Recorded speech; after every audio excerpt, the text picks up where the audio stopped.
When 5 Jewish Israelis drove into Nablus, Palestinian Arabs opened fire and 2 people were seriously injured. In response, the IDF arrested 2 terror suspects along with the Palestinian Islamic Jihad leader. 700 new housing units are supposed to be approved for construction.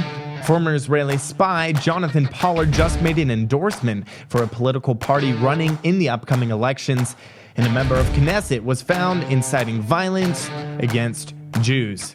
I'm Justin, and this is the Israel Guys.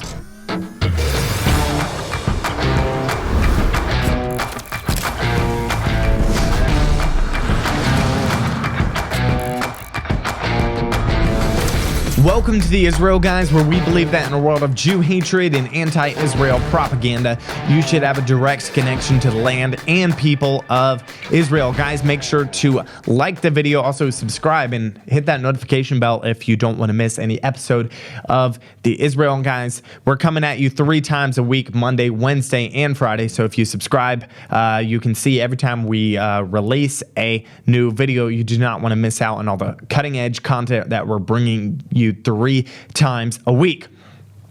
So terrorists opened fire at Jews who entered Nablus. On Monday night, 5 Israelis drove into Nablus, or Shechem. At first, all the news stories were saying that they went in to pray at Joseph's tomb, but later some things came out that said that they actually made a wrong turn. They accidentally drove into Nablus, and they were ambushed. But they were shot at by terrorists and their car was set on fire, and thank God there were some bushes nearby where they were able to hide until the IDF came and they rescued them. 2 of the people were seriously and moderately injured in the shooting, and the victims, who are residents of Jerusalem and Modi'in Elite, were evacuated to the Belinson and Sheva Tel HaShomer hospitals. Also, according to the IDF spokesperson's unit, 1 of the victims was evacuated by military helicopter. The head of the Samaria Council, Yossi Dagan, he said, quote, "Once again, a barbaric terrorist incident from the Palestinian Authority. The Palestinian Authority, which incites and encourages terrorism, is responsible for the barbaric murder attempt. We pray for the healing of the wounded and await their safe rescue by IDF forces from the Samaria Brigade." So as I said before, at first it looked like they went in to pray without IDF coordination at Joseph's tomb. About once a month, the guys around here, they do like a cooperation with the IDF where they get armored vehicles and armored buses to go into Nablus, because if they don't, things like this will happen. They'll be shot at and there could be lives lost. Unfortunately, this is the reality on the ground here, that the Jews, they cannot go into Nablus without their lives being risked. They can't pray at the tomb of their father Joseph without their lives being risked. So they have to do like a whole big operation just to go in there. They have to get armored buses and vehicles. At first, they thought that people were saying that they just drove into the tomb to pray there, but later it came out that it looks like they drove in there accidentally, because the father of one of the men, it was 5 young guys who drove in, he told Channel 13 News that he woke up in the morning and saw that his son, his name was Gabriel, who was not at home. He said, "I called his phone and an IDF official answered. I asked what happened, and he said there were shots." He then went on to relate that his son and friends took a wrong turn and ended up in Joseph's tomb deep in the city. Their car apparently smashed into a wall and stopped there, and the young guys, they were able to jump out and to hide in the bushes, thank God, until they were rescued. But as they were running, Palestinian Arabs shot at them, and 2 of the guys were unfortunately injured. Continue to pray for their healing and speedy recovery. According to Gabriel's father, they waited for about half an hour in the bushes until they were rescued. In the meantime, their car was set on fire by the Arabs. Thank God it was no worse than it was and that nobody was killed. But as I said, continue to pray for these victims. After this incident, the IDF launched in sort of arrest operation. It's kind of in response to this, but it could have been just happening at the same time. They launched an arrest operation for 2 terror suspects in Nablus. So as usual, when the IDF go into arrest suspects, the the guys usually, the Palestinian Arabs who are suspected who they're going to arrest, they usually open fire on the IDF, and that's what happened this time. The IDF went into Nablus, and the suspects opened fire. They barricaded themselves inside a house. But then the IDF was able to surround the house, and they called on them to surrender. A gun battle ensued between the two sides before the terrorists eventually agreed to surrender. These two guys who they arrested, they're suspected of carrying out a number of shooting attacks in Samaria, including an abortive attack on an Israeli security vehicle in the town of Shavei Shomron last Friday. Thank God they were able to arrest these guys. They also arrested a leader of the Palestinian Islamic Jihad in Kabatia, which is a town near the terrorist hotbed of Jenin. The town Jenin, many of the terrorists come out of Jenin, which is just north of where we are. Guys, 700 new housing units were thankfully, they're supposed to be approved to be built outside of Jerusalem. According to Channel 13 News, again, the Jerusalem Local Planning and Building Committee will next week approve the construction of hundreds of housing units in southern Jerusalem. And then they said this is despite strong opposition from a certain government administration from the United States. Yes, guys, the Biden administration is opposing building in Israel.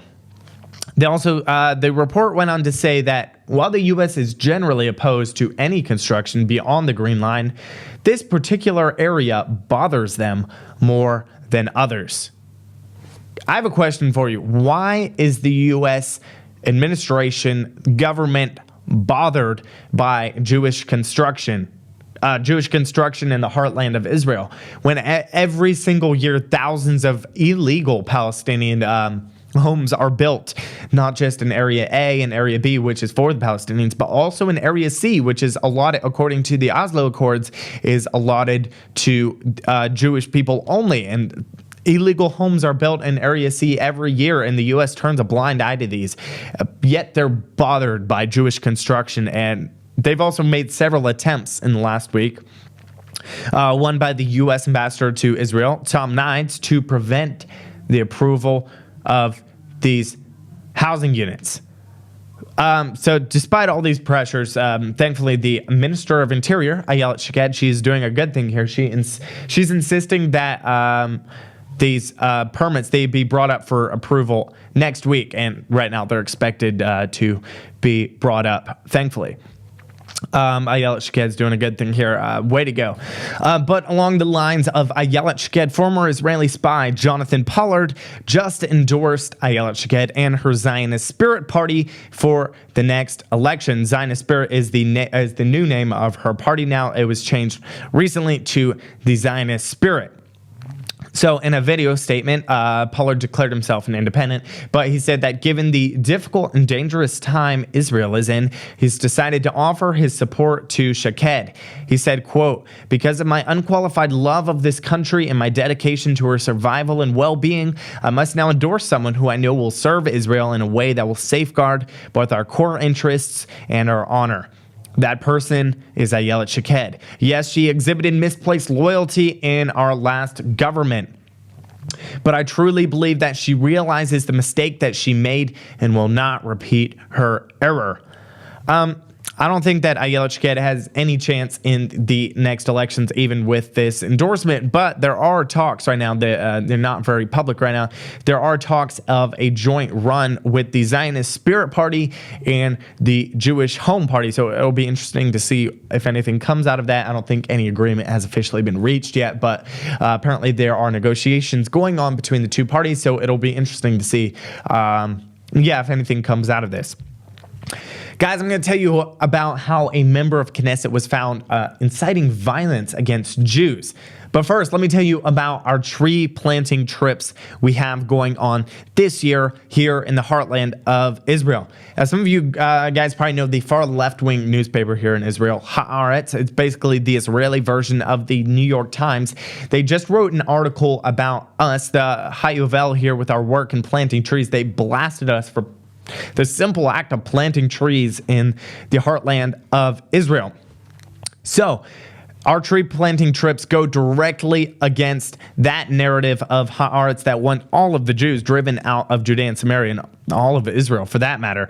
Guys, you can come join us on one of our tree planting trips and go directly against that narrative that says that the Jews don't belong in Judea and Samaria and that they can't be planting trees in their own heartland. Our tree planting trips are starting October 19th and November 2nd. We have 2 going on then. But together we can bring the heartland of Israel back to life by the simple act of planting trees. And we can also, just by this simple act, we can combat the narrative that says Judea and Samaria does not belong to the Jewish people. Guys, go to serveisrael.com to sign up for one of our trips. You do not want to miss this incredible opportunity. So a member of Knesset was found inciting violence against his own people.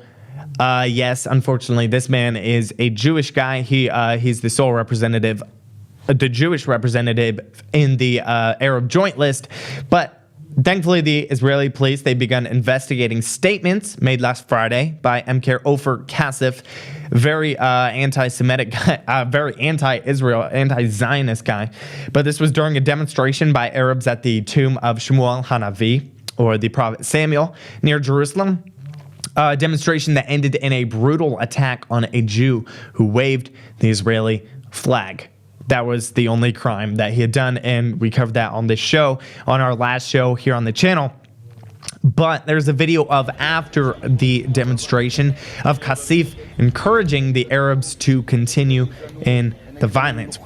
So basically what he said, for those of you who don't understand Hebrew here, he said, quote, "I assure you that we continue the fight against the occupation and against these dirty people, and together we will win. This is not a fight between Jews and Arabs. It is a fight between those who fight for justice and those who commit crimes. We are with you against the criminals." So I want to get this straight. Basically what he is saying is it is a crime for a Jew to wave an Israeli flag in his own homeland, in the land of Israel, and it's fighting for justice for dozens of Arabs to gather together and brutally attack this same man. Not only is he telling complete falsehoods here, he's flipping everything backwards and on its head. And guys, do not believe anything he's saying here. This is complete falsehoods of what he is saying. The Israel police released a statement after this. They said, following the violent incident that took place near the tomb of Shmuel Hanavi, the Israeli police immediately opened an investigation and even arrested a number of suspects. As for MK Ofer Cassif's statements, the things presented in the video will be examined by the relevant parties and will be forwarded to the review and decision of the prosecutor's office and the attorney general, who have the authority to make a decision in this type of case as usual. So I'm going to talk about a little bit about who Ofer Cassif is and things he has done. He's done some pretty horrible things, and you'll agree with me that this man does not deserve to be in the Israeli Knesset. He doesn't even deserve to be a citizen of his country. So he's the sole Jewish representative, as I said, of the Arab Joint List, and he's also a professor at the Hebrew University. In the past, he's repeatedly drawn criticism for his anti-Israel statements, including comparisons of Israeli leaders and also the state of Israel to the Nazi Party and Nazi-era Germany. He also once shared a Facebook post which called Ayelet Shaked, who at the time was serving as Justice Minister, a neo-Nazi scum. Wow, that's pretty harsh. In 2017, he was recorded during a class comparing the state of Israel to Nazi Germany, warning that Israel was on a slippery slope to fascism. Also, last December, Cassif said that Israel should not be compared to an apartheid state because, he claimed, it is worse than an apartheid state. Wow, that is very bad. Before the election in April 2019, the Central Elections Committee decided to disqualify Cassif from running. As you can obviously tell, he doesn't deserve to be able to run in the Knesset. But unfortunately, the Israeli Supreme Court overturned that decision. The Supreme Court here in Israel is very corrupt, very far left here, and they've done some horrible things as well. But guys, make sure to check out our tree planting trips. You do not want to miss out on this incredible opportunity to combat the leftist narrative that's going on here in Israel that says the Jewish people don't have a right to the heartland of Israel, and that the heartland of Israel does not belong to the Jewish people, and that they should be driven out. Also, it's just an incredible opportunity to see the land of Israel come back to life, to reverse centuries of desolation and barrenness. It's incredible to see the heartland of Israel, to see these barren hilltops come back to life. Guys, let us know what you think in the comments below. We love to engage with you there. Let us know any questions you have about what's going on in Israel, or just anything you want to know. Tune out the fake news and tune into what is actually happening in the land of Israel. We'll be back every Monday, Wednesday, and Friday with your direct connection to the land and people of Israel.